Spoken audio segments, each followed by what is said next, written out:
ایک اور بات وہ یہ کہ اللہ تبارک و تعالیٰ نے یہ زمانہ جو ہے یہ اپنی کبریائی کے اعلان اور کبریائی کے نعرے لگانے کا زمانہ ہے. اللہ تبارک و تعالیٰ بڑائی یہ اللہ اکبر کا کلمہ جو ہے باری تعالیٰ کی کبریائی کا اعلان کرنے والا.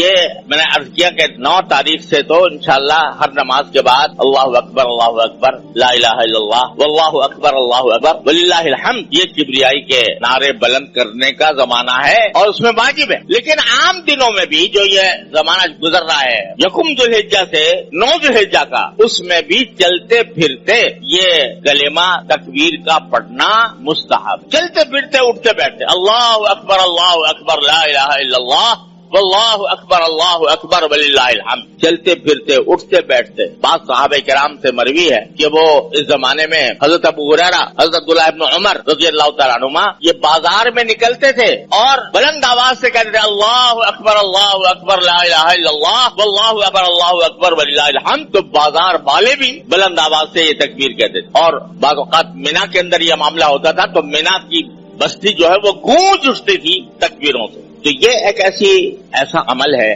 کہ جو بہت عرصے سے ہمارے ہاں متروک جیسا ہے. یعنی تکبیر تشریق تو ہم الحمدللہ کرتے ہیں ہر مسجد میں ہوتی ہے 9 ذو الحجہ کے بعد. لیکن یہ جو ایام عشر ہیں یہ 10 دن جو ہیں یہ 10 راتیں جو ہیں ان کے اندر ہر وقت اٹھتے بیٹھتے چلتے پھرتے تکبیر کہنا یہ متروک ہو. بہتر ہے کہ اس کا بھی اہتمام کیا جائے اور چلتے پھرتے چاہے آہستہ آواز سے ہو چاہے بلند آواز سے ہو جس طرح بھی ہو اس طریقے سے یہ تکبیر کہتے رہنا اللہ تبارک و تعالیٰ کی بڑائی کا اس کی کبریائی کا اس کی عظمت کا اس کے جلال کا اعلان کرتے رہنا یہ بھی ان دنوں کی خصوصیات میں شامل ہے. اللہ تبارک و تعالیٰ اپنے فضل و کرم سے اپنے رحمت سے ہم سب کو اس زمانے کے جو حقوق ہیں وہ ادا کرنے کی پوری توفیق عطا فرمائے.